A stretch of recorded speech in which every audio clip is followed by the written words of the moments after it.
जी, हम लखनऊ से आए हैं। आप ये मेरी बेटी है, इसके साथ हाँ यही मेरी देख रेख करती है। ये मैं चल नहीं पाती हूँ। मुझे ये व्हील चेयर लेके लखनऊ से हमें लेके आई है यहाँ। वाह, सुंदर। अब हमें कोई दिक्कत नहीं है। मेरा एक प्रश्न है। मेरा प्रश्न ये है कि दीपावली में जो गणेश लक्ष्मी खरीदे जाते हैं, उनके लिए ऐसा कहा जाता है कि पुराने लक्ष्मी गणेश घर से बाहर कर दिए जाते हैं, नए रख लिए जाते हैं।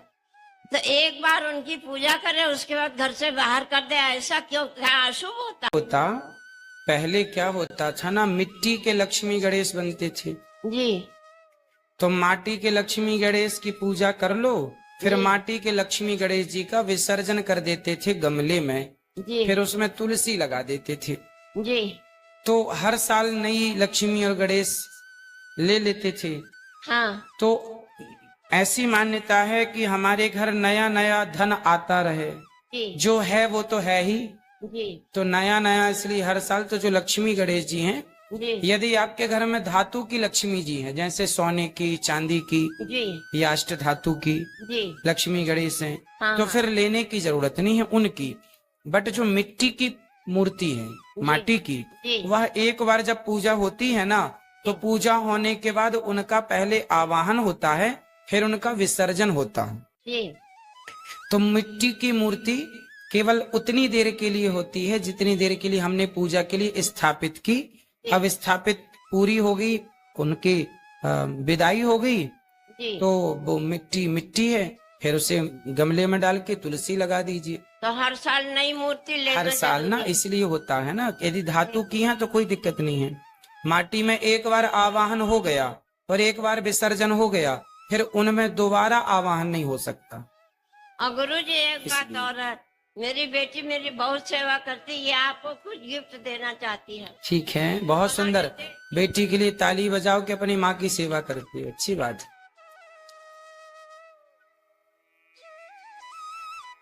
जय श्रीमन नारायण गुरुजी।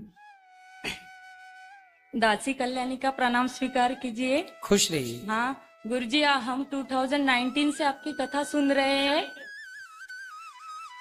हाँ, ले लो, बोलो। 2019 से कथा सुन रहे हैं। 3 साल हुए हमको कथा सुनते सुनते, और जब प्रश्नोत्तरी में रोज देखते थे, रोज यूट्यूब पे भी सुनते हैं और टीवी पे भी कथा सुनते हैं, तो लगता था कि हम कब जाएंगे यहाँ। और गौरी गोपाल भगवान तो हमारे ऐसे आंखों में ही बस गए हैं पूरे। उनको देखते थे रोज तो आंखों में से आंसू निकलते थे, और फिर रोज ऐसे सुनते थे। और हमारे हस्बैंड जो है वो प्रोफेसर है, तो इनको बहुत टाइम बिल्कुल भी नहीं मिलता। मॉर्निंग को जाते तो इवनिंग को ही आते हैं। तो अभी बीच में पता नहीं एक दिन आए और अचानक ही बोला कि रिजर्वेशन कब करना है वृंदावन का। तो हमें ऐसा लगा कि सपने जैसे ही लगा पूरा। हम सोच भी नहीं सकते कि ठाकुर जी ने कैसे महिमा की हम पे। और हमने एक बार यूट्यूब पे भी क्वेश्चन डाला था, लेकिन आपने उत्तर नहीं दिया था। तो हमारे बताइए क्या प्रश्न है। हाँ, तो आप भजन में बोलते थे अजामिल और कनिका को तारे। तो हमने अजामिल के बारे में तो सुना है, लेकिन जो आप कनिका या गनिका है, सॉरी गलती हो गई, तो उसके बारे में बताइए। गणिका नाम की एक वैश्या थी। अच्छा। वह वैश्या एक तोते को लेकर के आ गई। वह तोता अपने घर में रखी। हाँ। तो तोता राम राम बोलता था, कोई साधु का तोता था। तो वैश्या तो कभी पूजा पाठ, अब वैश्या तो वैश्या है, पर वो तोता राम राम बोले तो वैश्या केवल सुनती थी, कभी बोलती नहीं थी। जब वैश्या की मृत्यु होने का समय आया, तो जब मरते समय उसने बोला नहीं, तोते ने राम राम बोला, तो वो सुन रही थी और सुनते सुनते मर गई। तो भगवान ने उसे भी परम गति प्रदान की कि भगवान का नाम सुनते सुनते आइए। तो उस वैश्या पर कृपा हो गई, तो हम और आप पर कृपा क्यों नहीं होगी? वो गणिका है। ठीक है गुरुजी।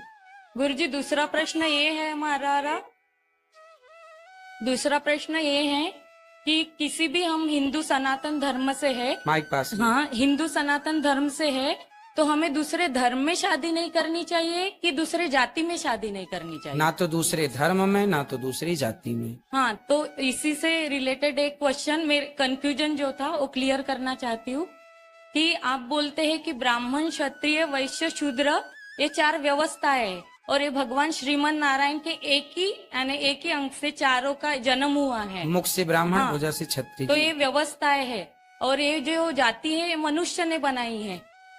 तो फिर जो व्यवस्था है ना, उस व्यवस्था का नाम ही ब्राह्मण है, उस व्यवस्था का नाम ही क्षत्रिय, उस व्यवस्था का नाम वैश्य और शूद्र है। अच्छा, तो हमें इसलिए देखो, इसका बहुत बड़ा साइंटिफिक रीजन समझो। ब्राह्मणों का विवाह ब्राह्मणों में इसलिए होना चाहिए क्योंकि ब्राह्मण की बेटी ना बचपन से ब्राह्मणों के रीति रिवाज जानती है। यदि वह क्षत्रियों में चली गई तो क्षत्रियों के रीति रिवाज अलग होते हैं, खान पान रहन सहन, तो वो वहां पे कंफर्टेबल नहीं रहेगी, है ना।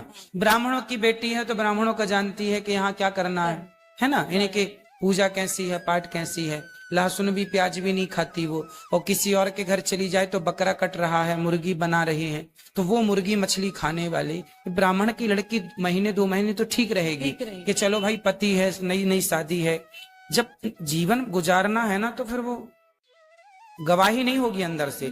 आपने कभी मांस नहीं खाया पर आपको कोई परोस दे मांस तो आप कैसे खाएंगे, और आपका पति खाए मांस तो आप कैसे उसके साथ जीवन गुजारने का सोच सकते हैं। तो विचारों का मिलना हो, शरीर का मिलना पति पत्नी नहीं है, विचारों के मिलने से रिश्ते होते हैं, शरीर के मिलने से नहीं। इसलिए जहां विचार मिले, इसलिए हमारे बुजुर्गों ने व्यवस्था बनाई कि भाई ब्राह्मण ब्राह्मणों में रहेंगे तो रीति रिवाज एक सी रहेगी, कोई चिंता परेशानी नहीं होगी, है ना। क्षत्रियों का क्षत्रियों में रहेगा, वैश्यों का तोड़े कि नहीं। ब्राह्मण की लड़की जाके क्षत्रिय वैश्य शूद्र से विवाह कर ले तो व्यवस्थाएं बिगड़ जाएंगी। समझिए, जो संतान होगी उसे आप क्या नाम देंगे। अब हिंदू लड़की है, मुसलमान लड़का है, शादी हो गई, बेटा हुआ। अब माँ हिंदू है, बाप मुसलमान है, या माँ वो है, ये वो है, लड़का हुआ, बेटा हुआ, आप उसे क्या कहेंगे? हिंदू कहेंगे, मुसलमान कहेंगे? तो हमारे हिंदू सनातन धर्म में ऐसे बहुत से, हिंदुओं में बहुत से कास्ट है, यानी बहुत जातियां हैं। तो फिर हिंदुओं के तो वो जाति व्यवस्था ना आपके पूर्वज तय करते हैं कि हम ब्राह्मण हैं तो हमारा किन में विवाह हो सकता है। क्षत्रियों का किन क्षत्रियों में, क्षत्रिय के भी प्रकार होते हैं, ये चौहान हैं, ये वो हैं, बहुत सारे होते हैं ना।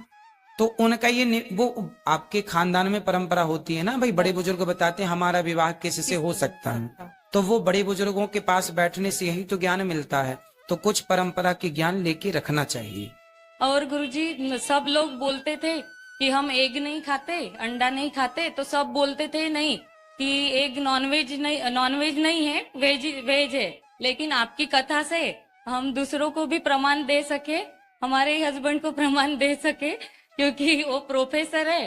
तो जब आपने एक बार संडे था कथा में बोला था तो हमने उनको दिखा दिया था कथा में, क्योंकि फिर हम गलत भी साबित नहीं हुए और हम प्रमाण भी दे सके उनको। तो हम नहीं खाते अंडा? नहीं, वो कभी खाते ही नहीं थे। अच्छा। लेकिन डॉक्टर ने ऐसी सिचुएशन आई थी, डॉक्टर लोग जो होते हैं ना, कुछ डॉक्टर तो अच्छे होते हैं, कुछ डॉक्टर तो चाहते ये हैं कि आपका धर्म भ्रष्ट हो जाए, वो अपनी डॉक्टरी का मिस यूज करते हैं। हाँ, बराबर। आपको कहेंगे अंडा खाइए, अंडा में कहते हैं प्रोटीन होता है। हाँ। अब उन डॉक्टरों से कहा जाए कि क्या आपकी स्टडी इतनी ही है कि अंडा में प्रोटीन होता है?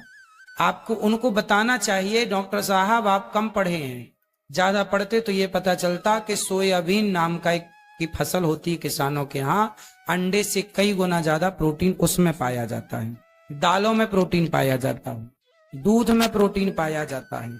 हम प्रोटीन ही लेना है बॉडी को, तो अंडे से ना लेके हम दूध से ले लें, फलों से ले लें, जहां प्राप्त है। भाई बहुत सारे स्रोत ईश्वर ने दिए हैं, हम उनका ही उपयोग करें। पर कुछ डॉक्टर हैं जो केवल खुद तो बिगड़े हैं, खुद तो खाते हैं मांस, औरों को कि हम तो खा रहे हैं, तुम भी भ्रष्ट हो जाओ। इसलिए ऐसे डॉक्टरों की सलाह कभी, अब हमें, अब ये दास अनिरुद्ध, हमें हमारे को कोई डॉक्टर आए चेक करे, बोले आपको अंडा खाना पड़ेगा वरना आप मर जाएंगे, तो हम कहेंगे साहब मरना तो है, मर जाए, अंडा ना खवाओ, क्योंकि हम मरना पसंद करेंगे। हम किसी जीव की जो नहीं खाते वो नहीं खाएंगे, हमें प्रोटीन चाहिए, हम अन्य जगह से लेंगे। तो धर्म के प्रति ना हमें जागरूक होना चाहिए। हमें क्या खाना डॉक्टर निश्चित नहीं करेगा कि आपको क्या खाना है। अरे डॉक्टर बता सकता, हो सकता है वो इस संसार में परिपूर्ण कोई नहीं है भगवान के सिवा। डॉक्टर कितना भी पढ़ लें लेकिन वो भी परिपूर्ण नहीं है, मतलब उनको भी अल्पज्ञता है। यदि पूर्ण ज्ञान होता तो कोई डॉक्टर ये नहीं कहता कि आप अंडा खाइए। पूर्ण ज्ञानी डॉक्टर ये कहता कि आपको प्रोटीन चाहिए, आप खूब दूध पीजिए, आप खूब सारा सब्जियां खाइए, खूब सारा आप सोयाबीन फुला दीजिए, रात्रि को खाइए सोयाबीन, खूब सोयाबीन जानते हैं ना, खूब सारा उसमें प्रोटीन है, खूब बहुत सारा। फिर चलिए जय श्रीमन नारायण गुरु जी। राधे राधे।